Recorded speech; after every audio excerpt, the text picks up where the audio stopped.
di Amerika Serikat mulai populer pada tahun 1975, yakni ketika didirikan Investigative Reporters and Editor-in-Chief atau IRI. Sementara itu, peliputan jurnalisme investigasi di Indonesia mulai mengemuka pada tahun 1990-an. Di Indonesia sendiri kurang jelas sejak kapan liputan investigasi mulai populer.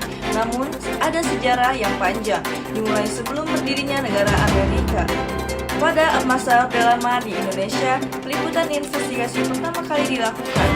Investigasi di Indonesia sangat dipengaruhi oleh sistem politik keterbukaan dan kemerdekaan pers.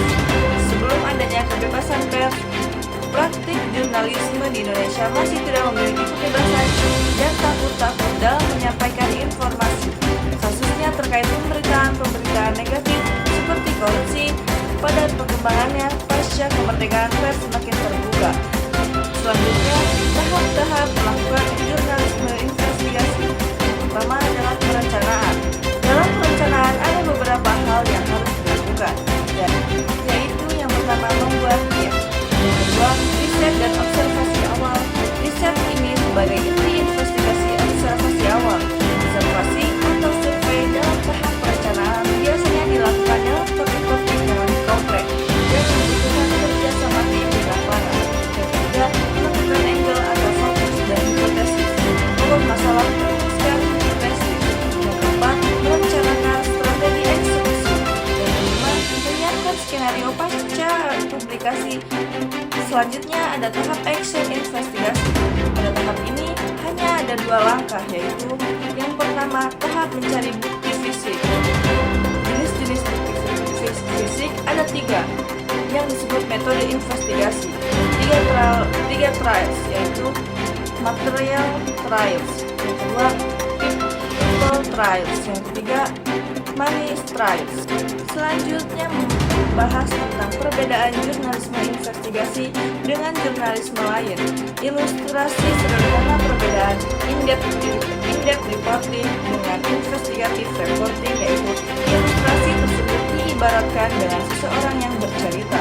Regular news adalah seseorang yang bercerita dengan suaranya saja, sementara itu in-depth reporting adalah seseorang yang bercerita pada orang lain dengan suaranya sekaligus dengan mimik atau ekspresi wajah. Sementara itu, investigative reporting diibaratkan dengan seseorang yang bercerita dengan suara beserta ekspresi wajah. Pada akhir cerita, dia menggunakan telunjuknya. Hal ini yang membedakan in-depth dengan investigative reporting. Selanjutnya ada prinsip-prinsip dasar jurnalisme dan jurnalisme investigasi. Dapat disimpulkan dari tugas dan pekerjaan wartawan. Terdapat 9 prinsip jurnalisme yang bisa dikembangkan.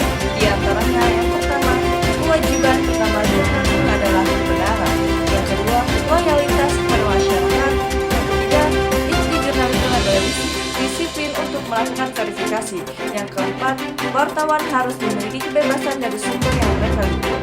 Yang kelima, wartawan harus mengemban tugas sebagai pemantau yang bebas terhadap kekuasaan. Yang keenam, jurnalisme harus menyediakan forum untuk kritik dan komentar publik. Yang ketujuh, jurnalisme harus berusaha membuat yang penting menjadi menarik dan relevan. Yang kedelapan, wartawan harus menjaga agar berita itu proporsional dan komprehensif. Yang kesembilan, wartawan itu memiliki kewajiban utama terhadap suara hatinya. Selanjutnya, prinsip jurnalisme investigasi. Yang pertama, sistematis, logis. Yang ketiga, objektif. Yang keempat, legal. Yang kelima, ilmiah. Dan yang keenam, efektif. Yang ketujuh, jaringan atau networking. Yang kedelapan, kompeten. Yang kesembilan, kerahasiaan. Yang kesepuluh, independen.